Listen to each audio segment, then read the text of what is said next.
I remember the first time I visited Rose after the separation. It was a gray morning in Roysambu, Nairobi. The air felt heavy, as if even the sky carried her pain. I found her stirring a small pot of porridge, thin and watery, just enough for the children to eat once that day. Around her sat four children, tired but hopeful, wearing borrowed uniforms. The neighborhood buzzed with gossip. Some said her husband had been bewitched, others blamed family curses or death. But the truth was simple. He left.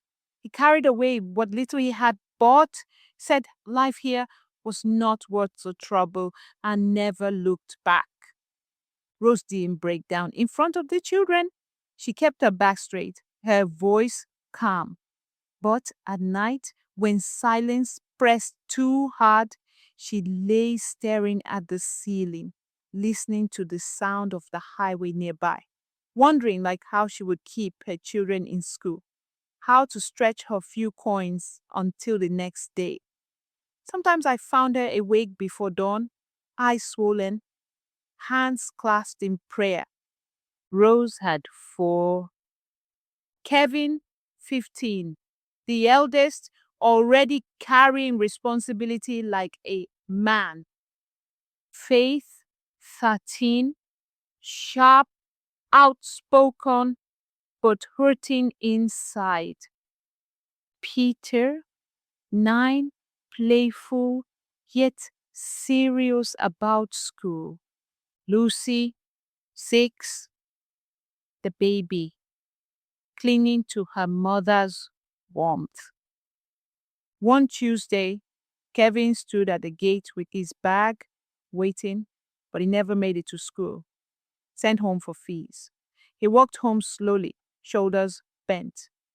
Faith came from boarding school crying, ashamed of being left behind when her friends went back. She asked her mother, "Why us?"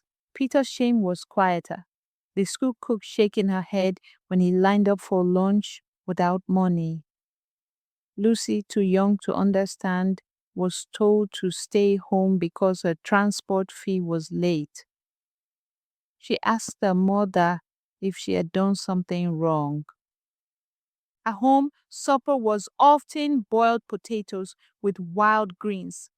Lunch was porridge, if at all. Beans came only when a kind neighbor shared. Many days, there was only one full meal. Yet Rose made sure they ate together, bowed their heads in prayer, and spoke words of gratitude. Every evening, tired from cleaning houses or scrubbing clothes, Rose gathered her children. Kevin lay on a thin mattress, Peter on a worn rug, Faith leaned against the wall, Lucy curled in a lap. She would say, "My children, tomorrow we try again. One day you will finish school. One day you will stand tall and make the world proud. God will not abandon us." Those words were like medicine. Faith would trace pictures on the dusty floor, dreaming of colors she could not afford. Kevin hugged his books, determined not to give up. Peter whispered his spelling by candlelight. Lucy drifted to sleep with a smile, clutching her mother's dress.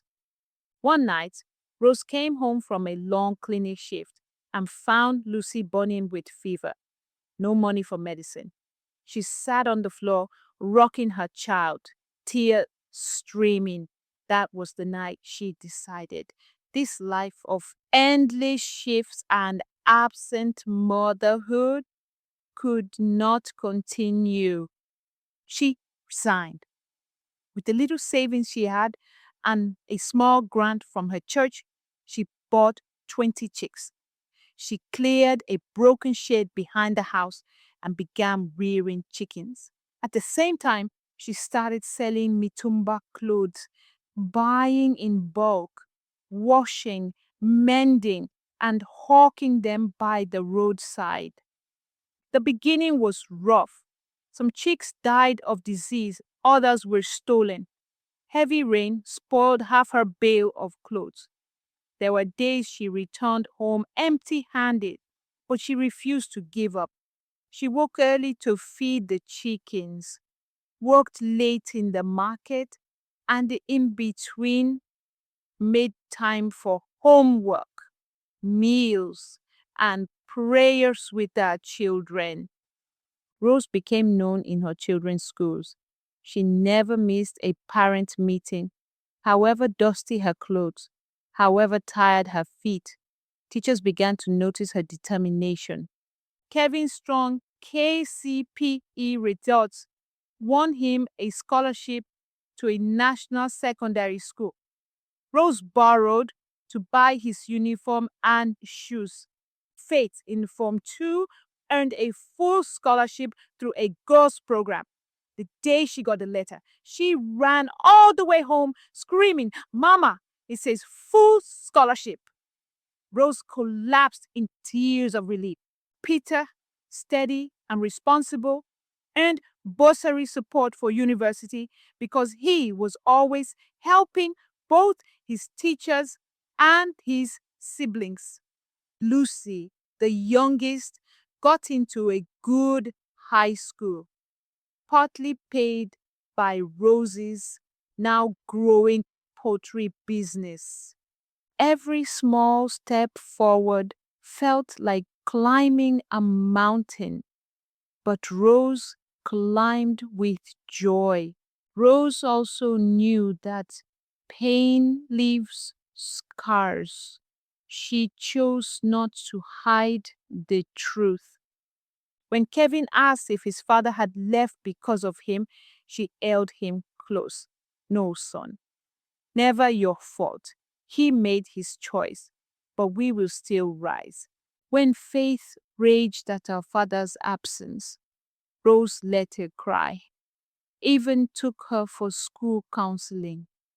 She celebrated every win: ugali and meat for Peter's spelling bee, borrowed dresses for Faith's prize giving, a small cake on Lucy's birthday.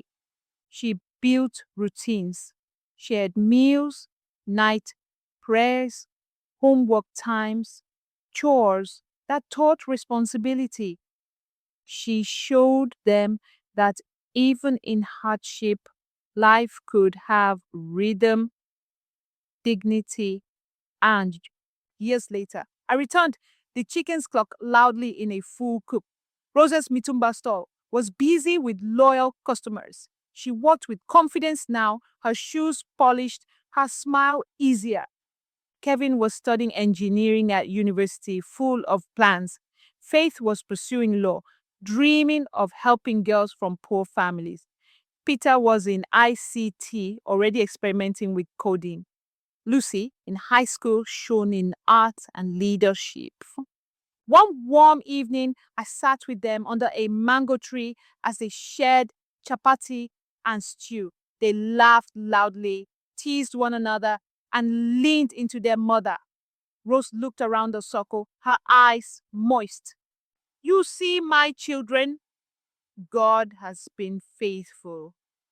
Hard work, prayer, and hope, they never fail." Thank you for watching this story. Please don't forget to like, share, and subscribe so you never miss more stories of hope and resilience.